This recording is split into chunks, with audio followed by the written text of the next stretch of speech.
참고해 주셨으면 좋겠고요. 제가 그냥 약간의 이제 오프닝 리마크를 저희 한영사를 보건환경연구소의 성주원 소장님께서 해주실 텐데 그 전에 저희 연구과제를 소개하는 시간을 갖도록 하겠습니다. 안녕하세요. 저는 보건대학원에 있는 유명순이라고 하고요. 이번 과제의 연구 책임을 맡았습니다. 저희 행복연구센터의 연구 제목은 사회공정성과 한국인의 울분인데요. 슬라이드 6장으로 아주 짧게 문제의식하고 연구 추진에 대해서 말씀을 드리겠습니다. 저희가 처음에 모여서 울분에 대한 연구를 하게 될 때는 이따가 한창수 교수님의 이제 어떤 연구의 배경이나 문제의식과 같은 부분이 상당히 많으리라 보지만 저희의 출발은 흔히들 경제성장이 물질적인 풍요를 높여서 결과적으로 사람들의 행복에 기여한다고 말은 하는데 한국의 실제 현실이라고 하는 것은 그동안 언론이라든지 저희는 학교에 있으니까 학교 내외의 많은 그 결과를 갖고 확인하셨겠지만 삶의 주관적인 만족감이라든지 행복감이라든지 사회의 질 지표 거의 모든 관련 지표에 있어서 역행의 양상, 그러니까 고도의 성장을 이루고 압축의 성장을 이루었지만 실제 그 행복과 건강에 있어서는 역행 양상을 확인해 오고 있었습니다. 특히나 저희들은 이제 제가 보건대학원에 있기도 하고 행복연구센터에 있기도 해서 웰빙이라고 할 적에 혹은 좋은 삶이라고 할 적에 안녕과 행복에서 건강, 특히 정신건강이 매우 중요함에도 불구하고 우리 한국 사회는 특히나 이 정신건강이 상당한 위험 수위에 있다고 진단하지 않을 수가 없었습니다. 역시 익히 알려진 바 우리 국민들의 스트레스가 상당히 높고 한창수 교수님께서 언론 지면을 통해서도 여러 번 말씀을 하셨지만 제대로 관리되고 있지 않은 정신건강 문제가 도처에 있습니다. 게다가 이제 세계적으로도 이제 유례 없다라고 이야기되는 바가 자살률의 높은 수준입니다. 이제 말하자면 저같이 이제 보건학의 입장에서는 그리고 행복이라고 하는 연구를 함께하는 입장에서는 정신건강의 임상적인 그러니까 의료적인 진단 이후의 치료 이전에 예방과 관리와 그리고 프로모션 즉 증진을 위해서 뭔가를 하지 않으면 안 될 때고 그 했던 그 무엇인가가 실효를 내지 않으면 안 된다고 보았습니다. 즉 문제가 뭐냐를 떠나서 문제 해결에 초점을 두고 뭔가를 해야 되는 시점이라고 내부적인 합의를 보았습니다. 그런 점에서 이제 유럽의 학자들을 중심으로 정신건강의 문제라고 하는 것이 어떤 이례적인 불행이나 지금 녹화되고 있는 건가요? 예, 이례적인 불행이나 어떤 정신의학적인 어떤 메커니즘만으로만 봐서는 안 된다라는 많은 그 해외 내지는 국내 학자들의 지적들에 공감을 했고 전반적으로는 이제 의학적인 진단 및 관리에 앞서서 혹은 약물적 치료에 앞서서 우리 한국인의 정신 건강을 악화시키는 사회적이고 그리고 어떤 그 사회 심리 그리고 어떤 문화적인 그런 현상을 찾고 연구할 필요가 있다라고 합의하였습니다. 그런 의미에서 아주 단순화시키자면 사회와 건강과 행복이라고 하는 것이 별개가 아니기에 이 세 가지의 관계 측면에서 무엇이 연구로서 주목할 만한 내용일까를 고민했고 그 중에 하나로서 저희는 울분이라고 하는 것을 주목하게 되었습니다. 왜냐하면 학계에 알려진 바 울분이라고 하는 것은 공정한 세상에 대한 믿음과 신념이 굉장히 중요하고 실제 그 사회가 한 사람들이 살아가는 사회가 얼마나 공정한가라고 하는 저스트 월드에 대한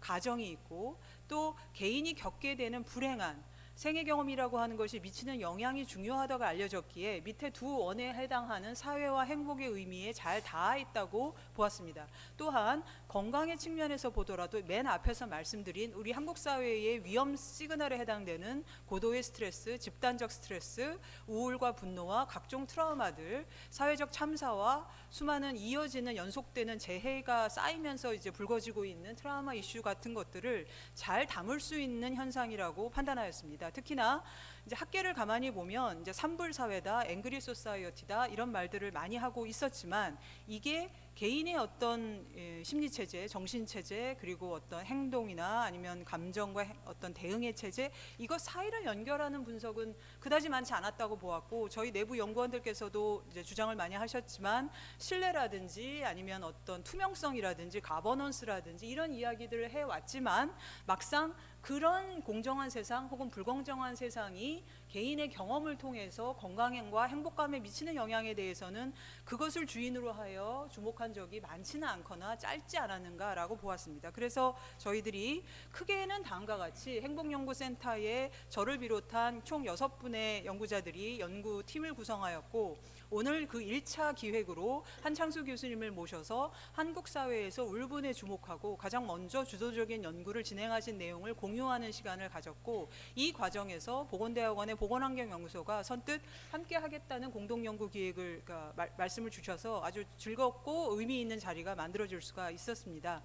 이미 예고해 드린 대로 돌아오는 11월에는 IMF 때부터 현재까지 한국 언론에 비춰진 울분의 주체, 누가 가장 울분의 대상으로 많이 거론되었고 어떤 사건들이 그 울분을 일으킨다라고 설명되었으며 그 울분의 해결에 혹은 그 문제에 어떤 이슈들이 있는지에 대해서 내용 분석을 통해서 언론 보도 분석과 함께 철학적으로 울분의 개념 구조에 관련된 내부 연구자들의 결과 발표를 해볼 예정입니다. 혹은 그것은 12월로 갈 수도 있기는 합니다만 12월로 예고된 3차 세미나에서는 2,000명을 대상으로 한국리서치와 저희 행복연구센터와 그리고 보건환경연구소의 공동 발표로서 그 서베이를 통해서 알아보는 사회 공정성과 한국인의 울분에 대한 결과 발표를 할 예정입니다. 그래서 이 두 결과 그리고 첫 번째 오늘 배우고 공유하게 될 내용들을 묶어서 내년 초반까지 앞으로 우리 사회가 한국인의 울분과 정신건강 혹은 행복이라고 하는 이슈를 가지고 무엇을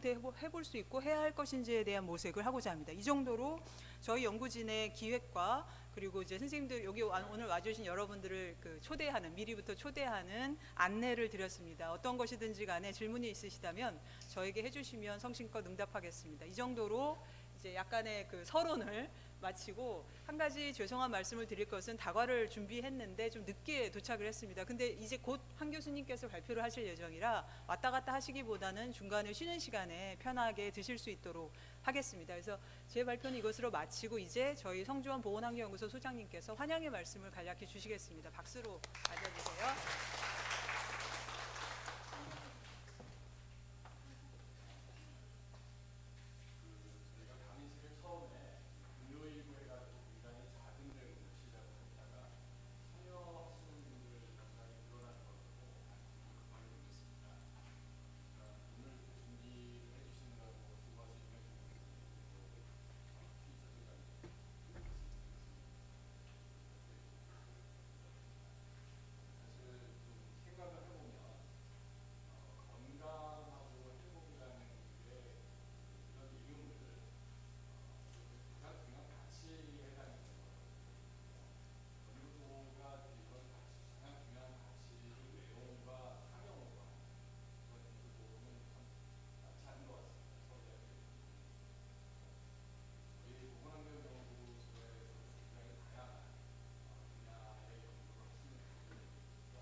그러면 바로 곧이어서 시간을 아끼고 가급적이면 오늘 처음 이 주제에 대해서 정식으로 말씀을 듣는 분들도 많으실 듯하여 청자와의 토론 시간을 시간 없다고 일찍 끝내고 싶지 않아가지고 바로 그냥 쉼 없이 본 발표를 시작하겠습니다. 오늘 발표를 맡아주실 연자는 고려대학교 의과대학의 한창수 교수님이고 이미 많은 언론 지면이라든지 아니면 발표를 통해서 이름을 접하셨을 텐데 현재 중앙자살예방센터장으로 또 이 바쁜 일정을 또 소화하고 계십니다. 제가 처음에 연락을 드렸을 때도 매우 바쁘신 와중이었는데 선뜻 저희가 학계에서 그리고 사회과학자들이 울분이라고 하는 현상에 주목하고 향후에 연구를 해보려고 하고 비록 어떻게 될지는 모르지만 전체 국민을 대상으로 좋은 샘플을 구성하여 의미 있는 서베이를 해보고 진행하고 싶다라는 말씀에 아주 공감해 주시고 선뜻 이제 와서 발표를 해주시겠다고 하셔서 개인적으로는 굉장히 고무적이고 감사했습니다. 그래서 중요한 말씀들이 이제부터 기다리고 있을 테니까 자료를 봐주시고 아마 약간 수정을 하셨을 수도 있는데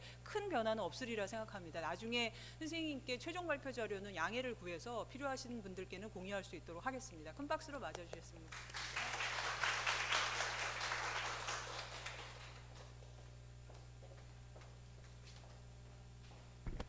불러주셔서 감사합니다. 고대 한창수입니다. 제가 토요일이랑 주말 그다음에 금요일 오후 한 2시 이후부터는 사일런트 모드로 되게 잠이 많이 가거든요. 주말에는 되게 파운데이션 모드로 옷차림도 다 바꾸고 집에서만 주로 지내는 스타일인데 이렇게 많은 분들이 이렇게 늦게까지 공부를 하고 계셔서 보기 좋습니다. 고려대학교 의대에 학생행복센터라는 데가 있습니다. 학생들 죽지 않게 우울하면 면담하고 뭐 이러는 곳이 있는데 최인철 교수님한테 얼마 전에 강의 부탁을 우리 부학장님이 드렸더니 너무 바쁘셔서 못 오셨다 그래서 다음에는 한번 또 의대생들한테도 좀 그런 강의 좀 해주셨으면 합니다. 지금 이전에 나온 책이랑 최근에 나온 책 지금 학생들이 읽고 있습니다. 미리 그 말씀 드리고 오늘 제가 말씀드리는 거는요, 그냥 지금은 제가 중앙자살 예방센터라는 데서 센터장 역할을 같이 하고 있는데 이 울분이라는 주제는 우울증이랑 더불어서 제가 원래 그냥 쭉 관심 가지고 프론탈 로브 한 구석에 넣어두고서 계속 책도 보고 공부도 하고 데이터도 굴려보고 뭐 그러는 주제라서 이게 완결된 연구들은 아닐 테니 그리고 수준이 그리 높은 것도 아닐 테니까요. 여기 있는 교수님들께서 저렇게 보는 인간들도 있구나라는 생각으로 보시면 좋지 않을까 하는 생각이 듭니다. 저는 고대 87학번입니다. 고대 석박사는 약물유전학으로 석박사를 했고요. 유전 쪽으로 공부해 보신 분들은 아시겠지만 이 파이패치를 할 때마다 이거는 내가 할 길이 아닌 것 같다는 생각을 자꾸 하는 사람들이 종종 있습니다. 많이 혼나기도 하고 이제 그러다가 안산에서 유전체 코호트라는 것이 있고 노인 코호트라는 것이 있었는데 제가 노인 코호트에 좀 인발부를 해서 거기서 노인 우울증하고 치매 일들을 조금 하기 시작을 했었습니다. 그러다가 이제 연구 방법론이랑 통계에 관심을 좀 가져서 그 공부 좀 더 했고요. 그런 것들을 말씀을 드리겠습니다. 요건 제가 군의관 할 때 양구에서 최전방에 잠깐 있다가 모로코에서 이제 평화유지군 군의관을 했었는데 군인들은 안 가 있고 군의관들하고 간호사들만 가 있었어요. 왜냐하면 원래 오스트리아 군의팀이 있었는데 이 사람들이 인건비가 너무 비싸서 WHO랑 UN에서 감당을 못한다고 보다 보니까 한국 군의관들이 품질 대비 가격이 좀 싸니까 그래서 이제 불렀었습니다. 주로 한 일은 이제 본부에서 진료하고 상담하다가 헬기 타고 이분들을 각 사하라 사막 구석구석에 있는 섹터들에 가서 지금은 없어졌습니다. 이 미션이. 근데 가서 그분들하고 이제 상담하고 뭐 스트레스 강의도 하고 그때 익힌 밀리터리 잉글리시 때문에 지금도 어디 가서 영어를 하면 항상 밀리터리 발음이 지금도 유지가 되고 있습니다. 메르스 전이니까 걱정하지 마시고요. 이분들은 굉장히 잘 지내고 계시는 전 세계에서 온 장교들이었습니다. 그래서 이분들하고 돌아다니면서 얘기하다 보면 저녁에는 소주도 한잔 하고, 근데 소주 먹다가 저녁에 사하라 한가운데 있는 캠프 안에서 이제 소주를 먹다가 폴란드 장교가 갑자기 보드카를 2병을 딱 들고 오는 겁니다. 너 한국에서 왔더니 오늘 저녁에 이걸 나랑 둘이서 피니시하자. 그래서 나는 내일 새벽에 6시에 헬기를 타고 프랑스 군들이 지키고 있는 다른 사이트로 가야 된다. 그래서 조금 힘들다 그랬더니 안 된다고 계속 옥신각신을 하고 있었던 와중에 옆자리에 있던 뚱뚱한 러시아 사람이 우크라이나 사람이 와서 왜 그러느냐고 그래서 상황을 얘기했더니 괜찮아 같이 먹자. 그리고 자기 보드카를 또 들고 와서 그래서 아니 네가 뭔데 괜찮냐 그러냐. 그 비행기 내가 몰아 그러더라고요. 그래서 음주 헬기도 많이 타고 다녔던 시기가 이때였습니다. 그럼에도 불구하고 이 사람들 중에 굉장히 외로워하고 자살 시도도 하고 장교들이었습니다. 전 세계에서 온 장교들, 아프리카군에서도 온 장교들이었는데 울기도 많이 울고 무엇보다 아프대는 사람이 그렇게 많았어요. 여기저기 아프고. 그래서 그냥 이분들을 한번 조사라도 한번 해보자. 그래서 유엔 보고했던 보고서였는데 이분들을 심프텀들을 쭉 조사를 해봤더니 외롭다는 게 되게 많고, 외롭다 보니까 스트레스도 많이 받고 그것 때문에 지들끼리 많이 싸워요. 프랑스 군들이 잘난 척들을 굉장히 많이 하잖아요. 그러다 보니까 아프리카 군들하고도 많이 싸우고 중국 군들하고 미군들하고 장교들끼리 싸우고, 저는 그거 끝나고 나면 정신과 의사답게 그 사람들 모아서 같이 술 먹이고, 이런 분들이 있어서 이런 엘리트들도 정신적으로 굉장히 강하다고 한 사람들도 스트레스가 굉장히 많구나라는 것을 느끼고 있습니다. 여기 이제 보건과 관련된 공부를 다 하고 계시니까 스트레스가 브레인에 미치는 영향이 굉장히 많다는 건 다들 아시잖아요. 이게 그 정리한 거니까 그거 다 알아서 공부하시고요. 짧게 얘기를 하면 스트레스를 처음에 받으면 화나게 하는 호르몬들이 확 나와서 브레인을 자극을 해서 감정 기억을 자극하는 아미그달라를 자극을 해서 이제 감정이 섞인 메모리를 우리 머리 안에 오래 기억하게 만들잖아요. 즐거웠던 기억은 별로 안 나지만 처음 대학원 입학해서 그 인간한테 잔소리 들었던 건 지금도 기억하잖아요. 느린 경로로는 그게 오래되면 이제 스테로이드 호르몬들이 만성적으로 나오면서 그 뇌세포들을 서서히 말려 죽이기 시작을 합니다. 마치 소금에 쪄리는 것처럼. 그렇게 해서 이제 건망증도 생기고, 이게 노인성 우울증으로 연결이 되신 분들은 이제 치매로도 이어지는 프로세스를 거친다고 얘기를 합니다. 근데 사실 외래에 오시는 분들은요, 정신과에 오셔서 그냥 몸 아프다, 잠 못 잔다, 건망증 있다. 제가 외래를 볼 때 건망증 클리닉이라는 이름으로 간판을 걸고요. 그때 항상 치매는 신경과랑 정신과 의사들이 경쟁하잖아요. 제 옆에 있는 신경과 클리닉에서는 치매 클리닉 간판을 걸고 진료를 합니다. 어느 쪽으로 환자들이 많이 오실 것 같으세요? 건망증 클리닉으로 한 5배 이상 환자분들이 오세요. 그리고 그렇게 오시는 분들 중에 사실은 절반 이상은 다 우울증이거나 공황장애거나 이런 분들이 더 많고요. 정신과 의사들이 제일 만나서 그 힘든 케이스들이 어떡하지? 그러고 고민하는 게 이제 자살, 죽겠다고 하는 분들입니다. 요새는 또 법적인 것들이 워낙에 강화되다 보니까 죽겠다는 사람들 그냥 집으로 보낼 수도 없고, 입원 안 하겠다 그러는데 입원 시킬 수도 없고, 얼마 전에는 뉴스에 보셨겠지만 한의원에서 침 맞다가 그 어레스트가 왔는데 옆에서 개업하고 있던 가정의학과 의사가 도와주러 갔는데 늦게 왔다고 고소당했잖아요. 그 옆에 거기 같이 근무하는 간호사도 고소당했더라고요. 빨리 급하다는 거 얘기 안 해줘서 그랬다고. 이러니까 죽겠다는 분들을 강제로 치료하는 것도 힘들고, 그것보다 또 힘든 건 산업재해 환자들이 와가지고 진단서 끊어달라 그러다가 의사들은 원칙에 맞춰서 법적으로 해당되는 것만 끊어줘야 되는데 그거 못 끊어줘서 뉴스에는 안 나오지만 의사 칼로 찌르고 가고 엽총 들고 와서 총으로 죽이고 가고 이러는 분들도 몇 년에 한 번씩은 계세요. 이런 분들을 보면서 뭐를 해야 될까? 원래 저는 이제 우울증 진료를 주로 하면서 거기에 딸린 인지기능 저하, 건망증을 같이 보는 사람인데, 우울증은 다들 아시겠지만 원래 우울하다라는 기분 증상을 기본으로 해서, 근데 그것뿐만이 아니라 그것 때문에 살도 빠지고, 아니면 저 같은 경우는 반대로 살이 찌고 잠 안 오고 만성적으로 오래되면 기운 빠지고 피곤하고 이런 것들입니다. 의사나 복지부에서는 이것들을 체크하기 위해서 굉장히 고민들을 많이 하고요. 최근에는 전 세계적으로 PHQ-9이라는 것들을 제일 많은 나라에서 사용을 하고 있습니다. 우리나라에서도 뭐 국민건강영양조사, 국가검진에 최근 3, 4년 사이에 다 이것들이 포함이 돼서 그 우울증 조사를 하고 있습니다. 증상 조사도 하고 있고요. 이것도 이제 저희 팀에서 그 표준화하고 놈을 제시를 했던 척도인데, 이건 이제 신체 기능, 신경성 신체 증상에 대한 것들이고요. 그걸로 보면 우울 증상은 6%에서 7% 정도라고 얘기를 합니다. 우울증. 약을 먹고 병원에 다녀야 되는 우울증은 한 6, 7% 정도라고 얘기를 해요. 그런데 제일 흔한 우울 증상이 뭐냐라고 물어보면 피곤함이거든요.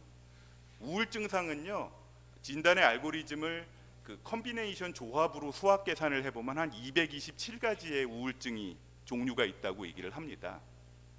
진단 기준은 있지만, 자, 근데 사람마다 스트레스에 반응하는 주된 증상이 다르죠. 저는요, 스트레스를 받으면 일단 화가 나요. 그다음에 두 번째로 졸려요. 그래서 저는 되게 많이 자야 돼요. 그리고 세 번째로 살이 쪄요. 최인철 교수님은 스트레스 반응이 주로 뭐세요? 사실은 원래 행복률 전파사이기 때문에 스트레스 받으시면 안 된다고 대답을 하셔야 되는 상황인데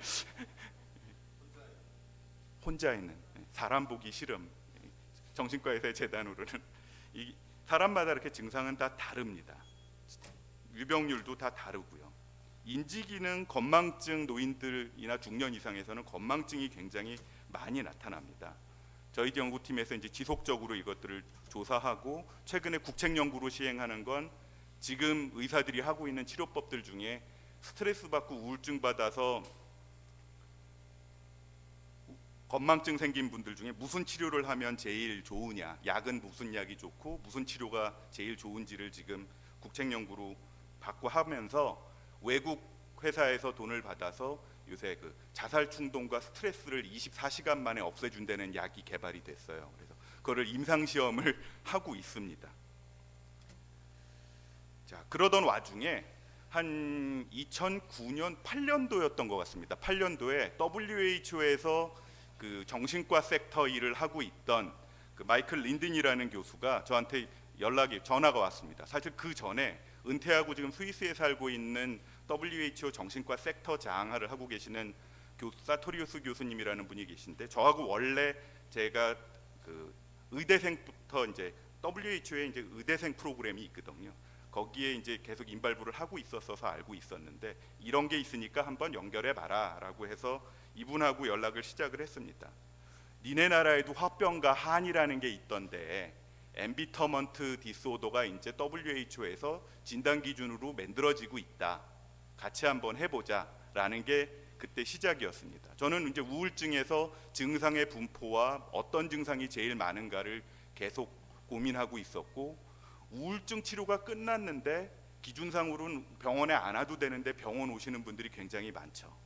저희 은퇴하신 저희 교수님은 우울증 할머니 나한테 30년째 다녀. 그게 자랑이 아니잖아요, 사실은. 근데 그분의 남은 증상은 뭘까? 뭐 때문에 병원을 계속 다닐까? 그 중에 일부는 수면제에 중독돼서 다니고 계시는 분도 계실 거고, 그렇지 않은 분들은 뭐가 남아 있는 걸까? 이런 것들을 궁금해하던 찰나였습니다. 자, 거기 가서 세미나를 일단 한번 같이 했습니다. 봤더니 유럽 지역에서 뭐 프랑스, 영국, 오스트리아, 독일 사람들 중에 철학자, 심리학자, 의사, 의사들 중에서도 정신과 의사, 그다음에 약물학자, 그다음에 정신분석학자. 독일은 한국이랑 좀 달리, 한국, 일본이랑 달리 정신과 트레이닝 과정에 기본적으로 정신분석 전문가 과정을 거쳐야 전문의를 주는 나라입니다. 그래서 이런 분들이 모여서 그 주로 정신과, 저는 이제 주로 한국의 한이나 이런 얘기를 했었고, 그 다른 분들은 그 산재 환자들에서의 이런 증상은 뭐가 있는가, 또 어떤 분들은 그거를 치료하는 법은 뭐가 있는가, 또 어떤 분들은 사별 반응하고는 뭐가 다른가, 나이 먹는 거랑은 어떻게 다른가, 또 캔서 환자들에서는 이런 것들이 어떻게 나타나나, 이런 것들을 다양하게 조사를 했었습니다.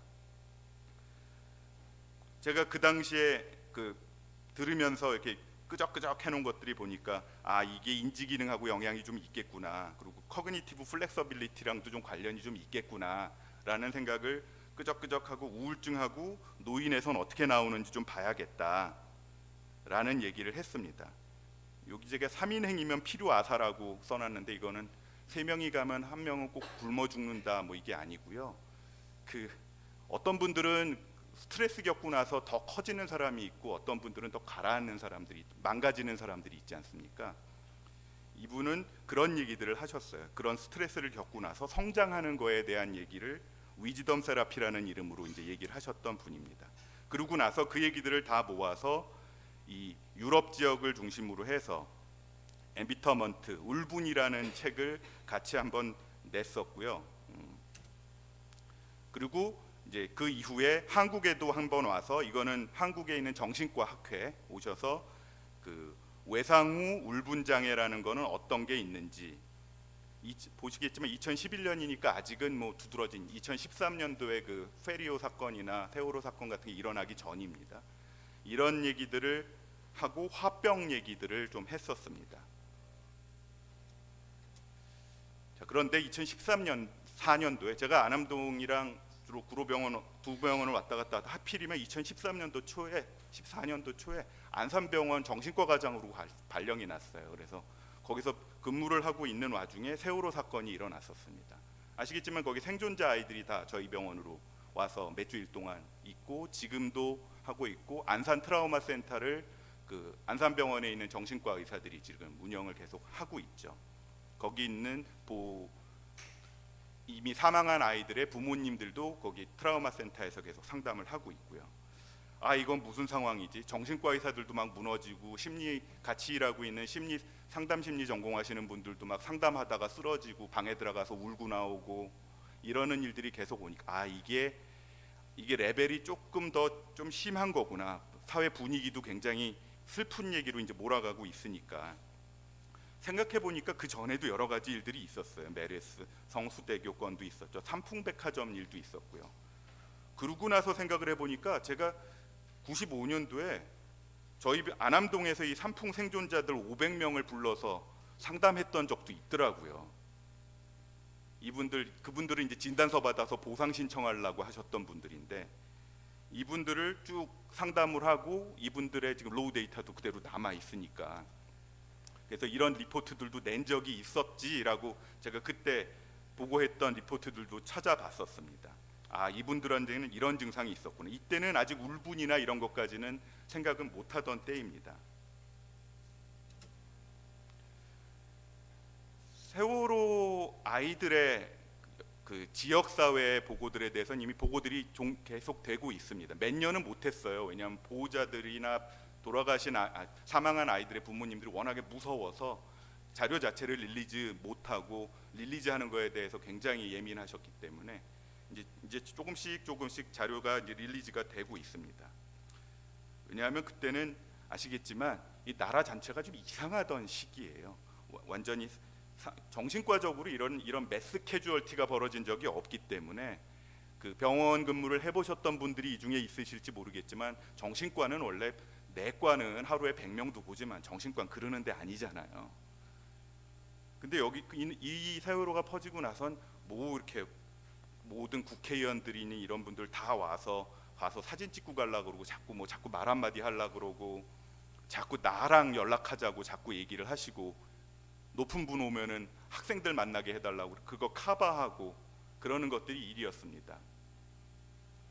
심지어는 다른 병원에 계시는 정신과 의사들 중에서도 와가지고 내가 거기 가서 대표 노릇 해줄게 이런 얘기 하시는 분도 계셨고요. 정치적인 욕심도 굉장히 많으셨던 분들이 있었던 것 같아요. 메르스 때도 만만치 않았죠. 근데 이게 옛날에도 있었습니다. 흑사병 때도 역시 그런 거는 있었고요.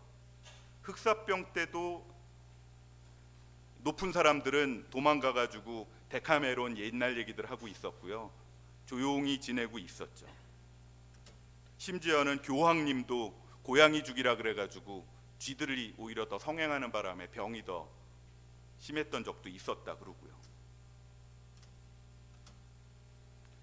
원래 큰일이 벌어지면 전두엽이 마비가 되고 멘탈 붕괴가 되기 때문에 리더십을 가진 사람들이 그거를 질서를 잡아주는 역할이 제일 중요하다고 얘기를 하죠. 군인들이 그렇게 얘기를 하십니다. 근데 우리 인간들도 전두엽 기능을 가져야 이 정신을 똑바로 차리고 가게 되죠. 치매 초기에 걸린 분들한테 제가 제일 많이 쓰는 말들이 어르신들한테 정신 바짝 차리라 그러거든요.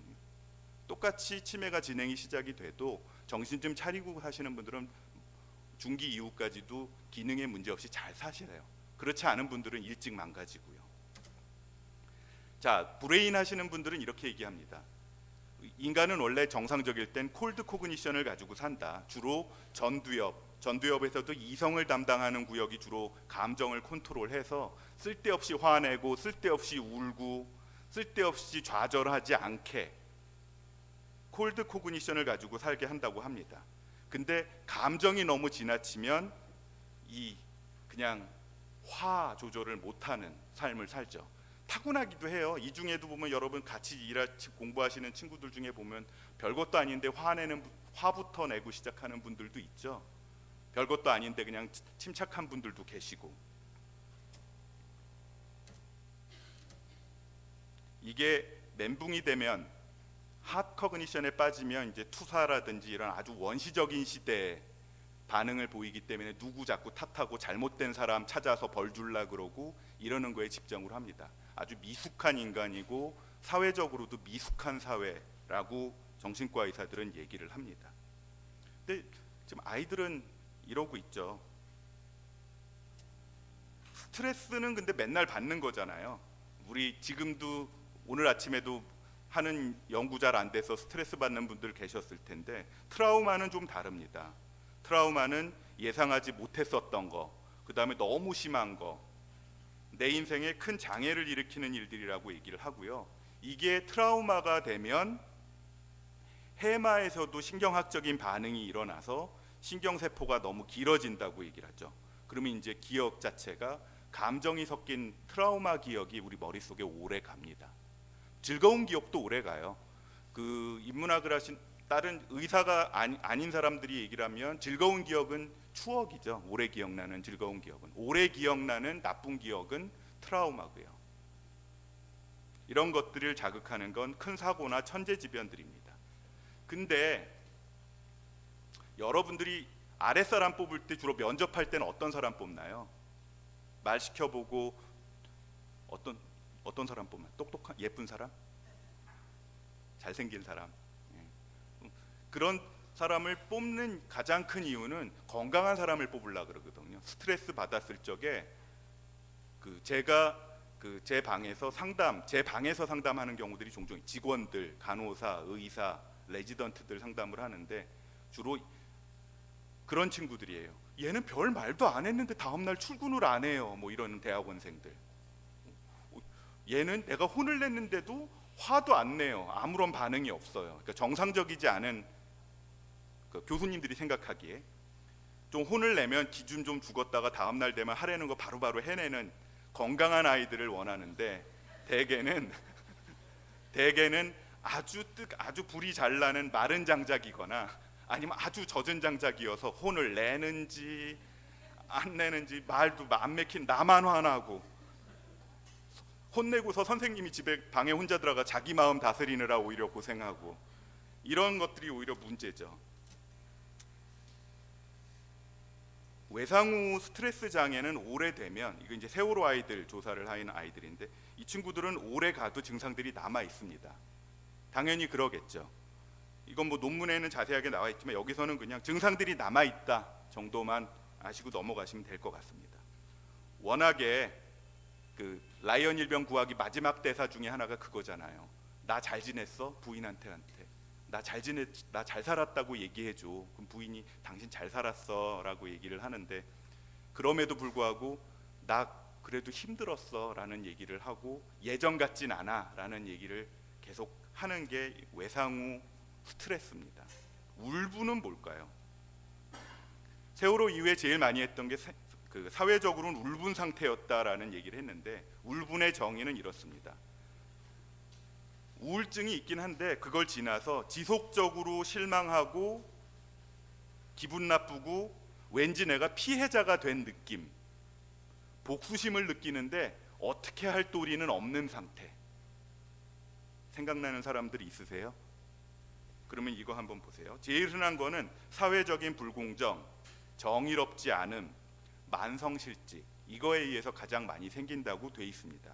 이거는 독일의 예예요. 린든 박사가 독일과 오스트리아에 있는 사람들을 대상으로 조사를 했을 때 그렇게 나온 거고요. 한국에도 비슷한 게 있습니다. 한이라는 말이 있죠. 화라는 것도 있고요. 근데 화병을 원래 연구했던 선생님들하고 제가 계속 미팅을 하면서 봤는데 조금 달라요. 한이라는 건 이게 응축이 돼서 여기 왜 아이 하나 고3 키우고 나면 엄마들 마음에 사리가 하나씩 남는다 그러잖아요. 남편 술 먹고 오는 거 계속 그래도 그 남자 잘 살으라고 참고 아침에 컨디션 하나 따주고 뭐 이러는 거 하다 보면 여성들 마음에 사리가 몇 개씩 생긴다고 그러는데 못내 분하고 억울하지만 결국은 그것들에 대한 복수는 하지 않는, 그냥 흘려보내는 이런 것들이 오히려 한에 더 가까운 형태입니다. 울분은 조금 다릅니다. 한은 참다 안 되면 자기가 그냥 죽죠. 자기가 죽던지 아니면 그냥 시댁에 안 가면서 그냥 관계를 정리해 버리잖아요. 연락 와도 안 가고 그냥 남편만 추석 때 갔다 오라 그러고. 우리나라는 인재, 그 다음에 빈부 차이, 뭐 요새 빈부 양극화라는 말 굉장히 많이 하죠. 근데 그런 것들이 내가 덜 일하고 이런 것들이 아니라 뭔가 불공정한 뭔가 때문에 내가 이렇게 좀 고생을 하는 것 같은 느낌을 받는 거죠. 이게 누군가가 그렇게 만들고 있거나 그런 분위기를 조성을 하고 있거나 아니면 실제 그렇거나, 그거는 논외로 치고요. 옛날에는 이렇게 해소했습니다. 우리나라 국 타는 분들은요, 이게 바리대기의 전설, 그래서 이 씻긴 구 타는 사람들이 아주 오랫동안 창처럼 이렇게 하는 바리대기 굿을 보면 고생 많이 해. 맨날 고생하고 맨날 당하고 누군가한테 계속 괴롭힘 당하고, 그렇지만 항상 흘려보내는, let it go, let it go, 언젠간 지나가리 하는 사람의 인생 얘기를 하는 게 우리나라 전통적인 한을 해소하는 방법입니다. 외상후 울분장애의 심프텀 트라이어드는요, 그런 것들이 쌓여서 현대에 이르러서 울분과 분노 감정, 무기력한 감정이 같이 공존했을 때라고 얘기를 해요. 세 개를 심프텀 트라이어드라고 얘기를 합니다. 울분, 분노, 무기력감이라고 얘기를 하고요. 한국에서 제기했던 거는 산업화, 경제성장, 노령화로 노인들은 계속 본인들이 학대당한다고 생각을 하죠. 탈북자라는 겁니다. 근데 이제 이게 오래가는, 참을 수밖에 없죠, 사실은. 근데 못 참으면 언젠간 터지는데, 이게 유럽에서 제기가 됐던 이유는 난민들이 들어오고 동독이 통일된 이후에 동독에서 이게 터지는 일이 자꾸 생긴 거예요. 산재 담당관들이 굉장히 많이 죽었대요. 상담을 하다가 예전에는 동독 노동자들이 일하다가 일을 안 하면 먹고 살 돈은 나라에서 줬는데 서독이랑 통일을 하고 나니까 임금이 5배가 올랐대요. 되게 좋은데 몸이 아프면 돈을 안 줘. 억울하게. 그래서 담당관들이랑 싸우다가 폭력을 저지르고 관공서에 불을 지르고 이러는 일들이 이제 쉽지 않게 일어나면서, 아, 이거는 우울증하고 뭔가 다르다라는 것들을 생각을 한 겁니다. 그래서 여러 가지 증상과 크라이테리아는 있습니다만 결국은 공정하지 않음이 메인 원인 중에 하나로 제기가 되었던 것들이고요. 독일 지역에서는 이런 엠비터먼트 울분장애 유병률이 평균 한 2.5% 정도는 된다. 증상이 아니라 그 진단 기준에 다 맞는 것들이 얘기를 합니다. 제가 몇 가지 여쭤볼게요. 첫 번째가, 내가 보기에 최근 1년 동안 본인의 과거를 한번 생각해 보세요. 최근 1년 동안 내가 보기에 불공정한 일이 있었다. 최근 1년 동안 지금 생각해도 자꾸 생각나는 일이 있다. 그리고 그때 생각만 하면 화가 나는 일이 있다. 왜 없겠어? 그리고 그때 내가 당한 거를 그 인간이 똑같이 당했으면 좋겠다는 생각이 자꾸 든다. 있을 거예요. 근데 어찌할 방법은 없다. 그런 것들 때문에 인간관계도 잘 못하고 직장일도 잘 못하게 되고 자꾸 화가 나고 우울하게 되는 일들, 이런 것들을 울분장애라고 얘기를 합니다. 그래서 그런 이 척도는 국내 척도를 만든다는 것 자체가 원래는 기본적인 전체 증상조사부터 시작해서 거기서 말들을 뽑아내서 각각의 타당성을 조사하고 각각의 커그니티브 인터뷰 과정을 통해서 몇백 개 단어에서 몇십 개로 줄여나가는 과정을 거쳐야 된다는 건 다 아시겠지만, 이거는 유럽에서 사용되고 있는 울분장애 척도를 기본으로 해서 일단 한국화했던 겁니다.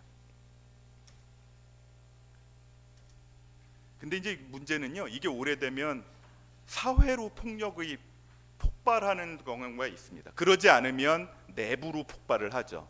내부로 폭발을 하면 직장을 때려치거나 학교를 그만두거나 아니면 그냥 내가 자살해 버리는 것들이 문제가 되고요. 문제는 이건 약으로 잘 치료가 안 돼요.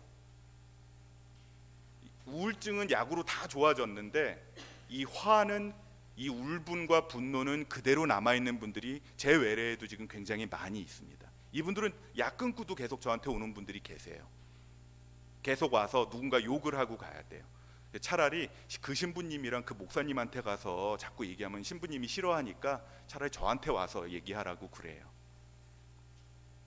그래서 저도 가끔 동네에 있는 신부님이랑 스님이랑 목사님 그 세 분이 소주 모임이 있으신데 그 모임에서 저도 가끔 초청해서 같이 소주 한 잔도 하고 그럽니다. 이런 얘기들 해요. 보니까 제가 보는 환자들은 같은 환자들을 보고 계시더라고요. 그분들이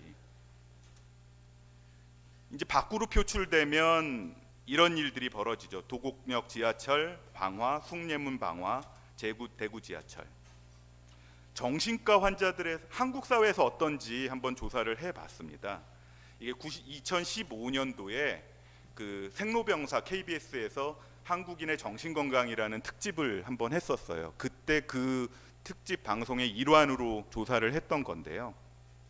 전국에 있는 사람을 층화 추출해서 1,000명을 대상으로 해서 이제 KBS에서 계약한 그 서베이 업체에서 이제 조사를 했었습니다. 그리고 울분 증상과 우울 증상 뭐 이런 것들을 조사를 했어요. 이거 뭐 연구비 제대로 받고 아주 스트릭트하게 한 연구는 아니라는 걸 감안해서 보시면 좋을 것 같습니다. 봤더니 유럽 기준의 PTED, 그러니까 울분 장애 진단 기준 크라이테리아가 있는데 독일 기준으로 해서 잘랐더니 42%가 울분 장애가 있는 걸로 나왔어요. 굉장히 많은 퍼센티지죠. 2.몇 프로라 그랬는데 독일에서는 굉장히 많아요.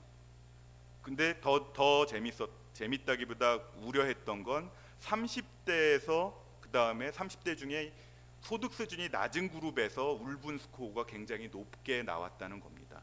뭐 상식적일 것 같아요. 그거는 뭐 지금 당장 누가 마이크 대고 기자들이 물어봐도 그럴 수 있다라고 얘기를 하는 뭐 그런 거니까요. 근데 역시 배우자가 있으면 조금 덜합니다. 그건 아시죠? 한국의 남성들한테 부인의 존재라는 거는 자살의 예방 요인이라는 거는 모든 연구에서 그렇게 나오고 있다는 건 알고 계시잖아요, 최철 교수님도. 반대로는 어떨까요? 한국의 여성들한테 여자는 오늘 안 보여드리겠지만 경기도에서 한번 경기도 노인들을 대상으로 그 조사를 했는데 남성들에게는 부인이 있으면 확실히 덜 죽어요. 자살도 덜하고. 여성들은요. 런던에서는 똑같은 조사를 했는데 남성이 살아있는 할머니들이 훨씬 자살을 많이 했어요. 아주 유의하게. 근데 다행히도 경기도에 있는 여성들은 남편이 있거나 없거나 큰 차이가 없는 걸로 나왔습니다. 울분은 역시 배우자가 있는 게 중요하다라는 겁니다. 성별 얘기는 안 할게요. 그래서 관심 가진 거는 우울증하고 그러면 울분 장애하고는 도대체 뭐가 다르냐라는 게 궁금하죠. 치료 반응이 다르냐. 그래서 저희가 또 조사를 해본 게 이거는 우울증 환자들만 따로 조사를 해봤습니다. 아웃페이션트 세팅, 외래 다니는 우울증 환자들을 대상으로 치료가 끝나고 나서도 울분 증상이 남는 증상이 뭐냐를 쭉 조사를 해서 1년을 팔로우업을 했습니다. 보통 우울증은요, 교과서상으로는 빠르면 2주부터 좋아지기 시작을 해서 늦어도 2-3개월 내에는 어느 정도 안정이 되고 1년 지나기 전엔 빠이빠이 해야 정상이거든요. 그런 분들을 쭉 조사를 해봤더니 치료는 이제 뭐 약물 치료와 상담 치료, as usual 세라피라고 이제 논문들에서 표현하는 것들을 쭉 했습니다. 봤더니 주로 남아있는 사람들한테서 우울증은 대부분 해소가 됐는데 남아있는 분들한테서 심리적인 상태에 대한 증상들을 보고를 많이 하고 그 복수에 대한 감정들이 많이 보고가 되고 있습니다. 그래서 우울 증상 말고 다른 그 울분 증상에 대한 것들을 요인 분석들을 또 해봤습니다. 봤더니 이 결론만 말씀드릴게요. 우울증 점수랑 신경성 화병 증상들은 감소를 했는데 6개월이 지나고 나면 더 이상 떨어지진 않아요. 그러니까 6개월이면 우울증 치료는 대충 끝난다는 얘기예요. 근데 울분 점수는요, 첫 한 달 동안 조금 낮아지고 그 이후에는 감소하지 않는다는 겁니다. 대학병원의 우울증 치료라는 게 전문적으로 종교적으로 붙들고 그 사람의 모든 인간성이 회복될 때까지 치료하는 게 아니라 그냥 우울증 조금 낮을 때까지거든요. 기분 증상이나 사회 증상은 조금 나아지고 이제 안 좋아진다는 거, 더 좋아지는 건 없다는 거죠.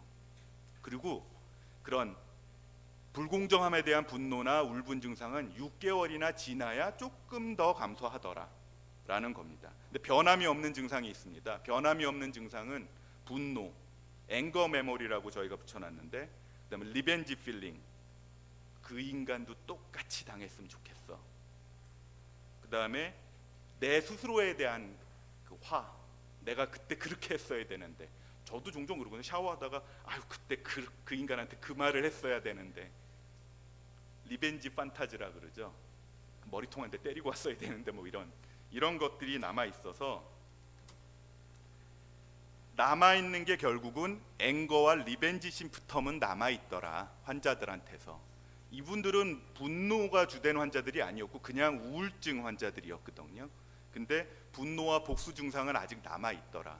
이분들의 라이프 스트레스는 시엄마도 있고 남편도 있고 어린 시절에 나를 학대했던, 어린 시절에 나를 폭행했던 사람들도 있겠죠. 이런 것들이 남아 있다는 겁니다. 그래서 이런 것들을 없애기 위해서는 유럽에서는 이런 걸 제안합니다. 인지치료와 지혜치료를 해야 된다. 저는 외래 환자들한테 도 닦으세요.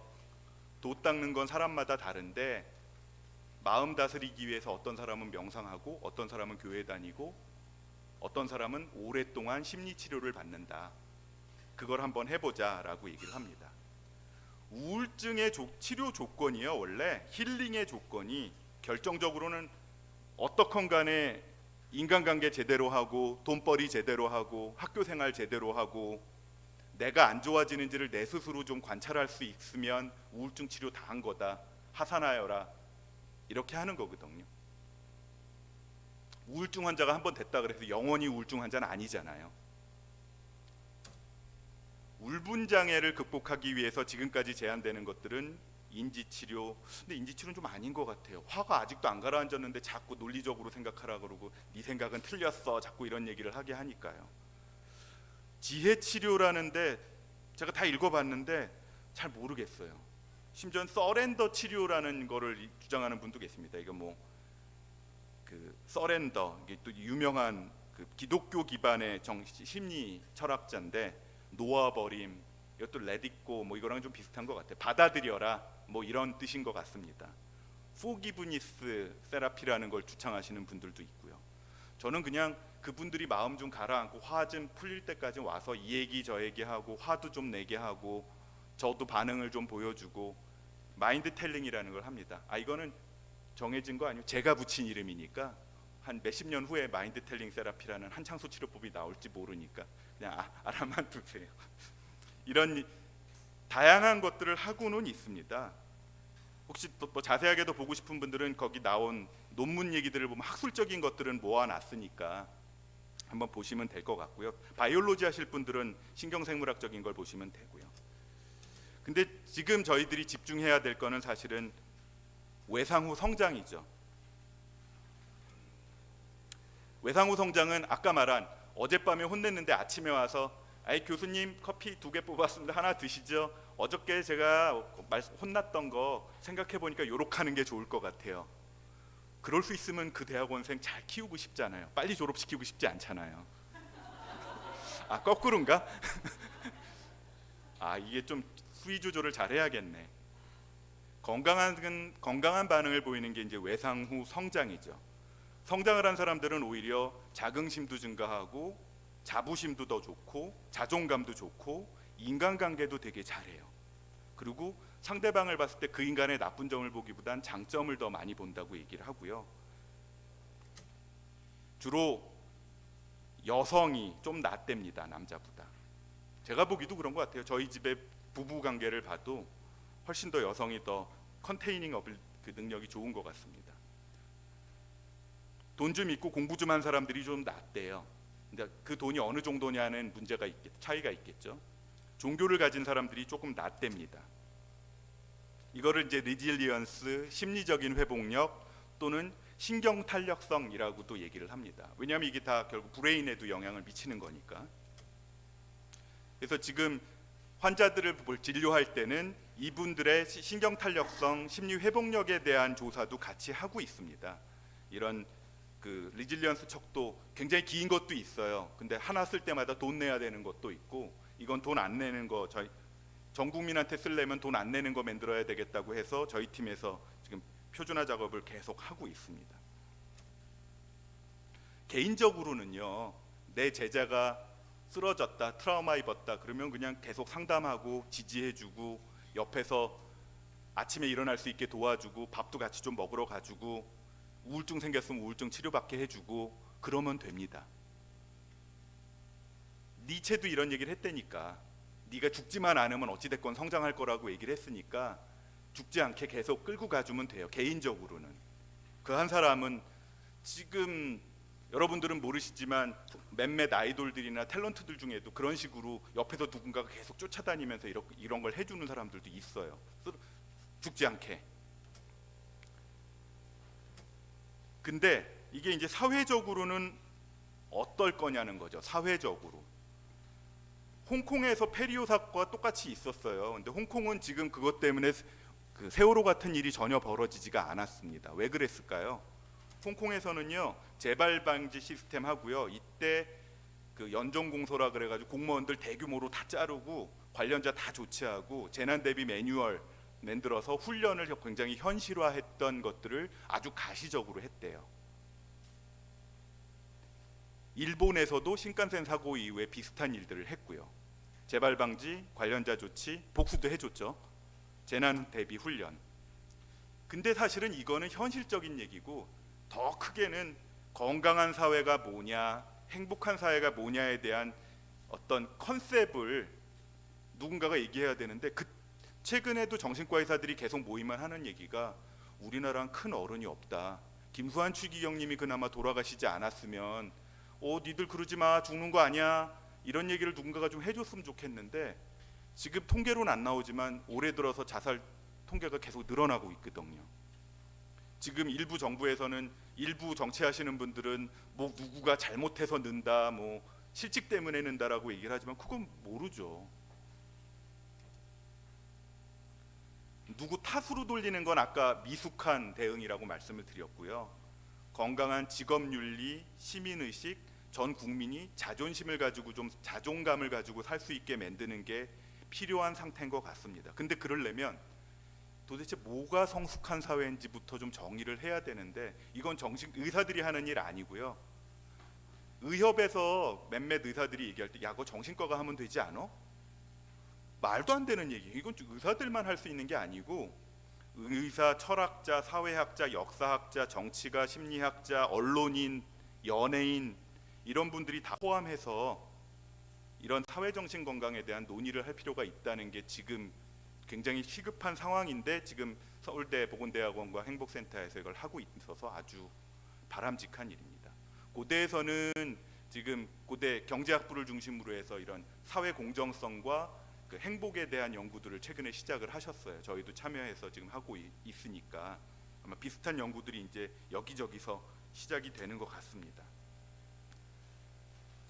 우울증은요, 돈하고도 관련이 있지만 소시오 에코노믹 컨디션하고도 관련이 있지만 그 중간에는 결국 소셜 캐피탈이라는 거, 소셜 캐피탈이라는 게 대인관계의 신뢰성, 그 다음에 내가 해준 것만큼 저 사람도 나한테 뭔가 해줄 거라는 그런 믿음, 이걸 이제 레시프로시티라고 얘기를 하는데, 이런 것들이 있어야 소시오 에코노믹 스테이터스가 우울증에 영향을 주고 말고가 결정이 된다고 합니다. 저희 팀에서 이제 빅데이터 분석을 하고 있는 건데, 그런 것처럼 결국은 인간이 스스로 가지는 젖은 장작과 마른 장작의 중간 단계를 만들어내려면 그거 중간을 뭔가가 해야 돼요. 이거는 정신과 의사들이 할 수 있는 게 아닙니다. 스님만 할 수 있는 것도 아니고 사회 분위기가 해낼 수 있는 것 같고요. 감정 노동도 마찬가지입니다. 감정 노동에서도 재밌는 거는요, 여성이 우울증이 훨씬 많이 생겨요. 감정 노동을 당하면. 근데 남성은요, 감정 노동을 해도 자기가 주도권을 쥐고 있는 상황에서는 우울증이 안 생겨요. 남자라는 동물은 참 신기하죠. 본인이 주도권만 쥐고 있으면 힘들어도 참는 됩니다. 이런 것들의 어떤 사회 문화적인 함의는 뭘까? 어찌면 이게 남녀가 사회와 직장에서 가지고 있는 주도권의 차이의 문제일 수도 있다는 얘기가 하는 분들도 계시고요. 병가가 우울증에도 영향을 미치죠. 이 병가 하시던 분들 중에 자살하는 분들도 많이 계시고요. 저희 팀에서는 이런 것들을 계속 분석하고 계속 메시지들을 만들어내고 있습니다. 기존에 있는 노인 관련 빅데이터들을, 나라 데이터들을 다 모아서요, 몇 가지 해봤더니 한국 노인이 행복하려면 좋은 가족 관계가 있어야 되고, 이게 이제 안산 노인 코호트 자료 가지고 했던 건데, 그 경제적인 안정이 좀 있어야 되고, 몸이 좀 덜 아파야 되고요, 우울증이 없어야 된다고 4가지 팩터들이 나왔습니다. 다른 국내에 있는 모든 노인 데이터들을 모아가지고 전북대에서 그 population attributable fraction이라고 정책의 효과를 분석하는 방법이 있지 않습니까? 그걸로 분석을 해봤더니 역시 우울증 치료를 좀 하고 몸 안 아프게 하는 게 되게 중요하다. 근데 특이하게 불면증을 좀 조절을 해야 된다라는 결과도 나왔어요. 이런 것들은 보건대학원에 다니시는 분들이 해내셔야 될 일인 것 같습니다. 그 밖에 이제 앞으로 우리나라는 통일도 될 거라서 이런 거에 대한 준비 굉장히 많이 해야 되고요. 고대병원 3개 중에 구로병원하고 안산병원은 국제진료소 간판을 없앴습니다. 최근에 이제 이미 40%가 넘어가서 외국 환자들이, 탈북자, 조선족, 뭐 동남아 환자들이 40%가 넘어갔어요. 그래서 국제진료소라는 말을 쓰는 것 자체가 의미가 없다. 그래서 이미 이제 거기는 이제 전국이 그렇게 될 것 같습니다. 이런 대규모 탈북자들을 대비한 대비책도 마련해야 되고 인구 고령화에 대한 대비도 해야 되는 게 행복센터와 서울대 보건대학원에서 하셔야 될 일인 것 같습니다. 메시지는 아마 우리 최인철 교수님이 좋은 메시지 많이 만들어내 주실 것 같고요. 저는 그거 써먹어서 여기저기 강의 좀 하고 좋은 영향 만들도록 노력하겠습니다. 마지막 슬라이드입니다. 제가 평소에 그려놓고 계속 이것저것 그리기도 집어넣기도 하고 빼기도 하고 뭐 그러는 제 머릿속인데요. 왜 죽을, 사람이 많이 질문 받는 게 도대체 왜 죽으려고 해나, 죽는 거 꼭 말려야 돼? 지 선택인데? 이런 얘기하는 분들이 있어요. 이거는 제가 답할 수 있는 영역이 아니더라고요. 이건 철학적인 영역이고 종교적인 영역이라서.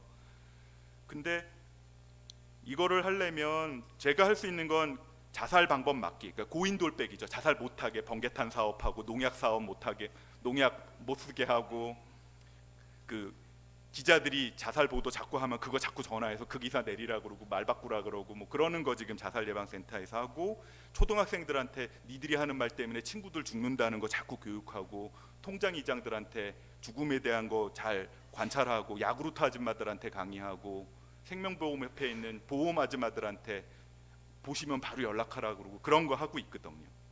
병원에서는 내과 의사나 응급 의사들한테 보면 우울한 환자 꼭 치료받게 연결해야 된다는 거 지금 하고 있고요. 그러고서 이제 치료법들이 뭐가 좋은가에 대해 요건 이제 연구 과제로 계속 하고들이 있는 것들입니다. 앞으로 사회가 저희가 더 성장을 하면 건강한 사회, 행복한 사회, 정말 잘 죽는 건 뭐냐 이런 얘기들 외국 책 갖다가 번역해 놓고 역시 외국의 하버드에서 좋은 메시지 줬어 이러는 게 아니라 우리가 다 공유할 수 있는 내용들을 같이 얘기할 수 있었으면 좋겠습니다. 제가 저 수다를 많이 떠는 사람이라 가끔 제가 이런 얘기들 중에 세세한 얘기, 나를 괴롭히는 그 갑질한테는 어떻게 하는 게 좋은가, 엄마한테는 어떻게 반박을 하면 좋은가, 이런 얘기들은 제가 팟캐스트에서, 이게 다 정신과 의사들이에요. 이런 거 하고 이런 얘기들을 하고 있으니까 심심할 때 퇴근길에 좀 들어보시면 도움이 되실 겁니다. 이상입니다. 감사합니다.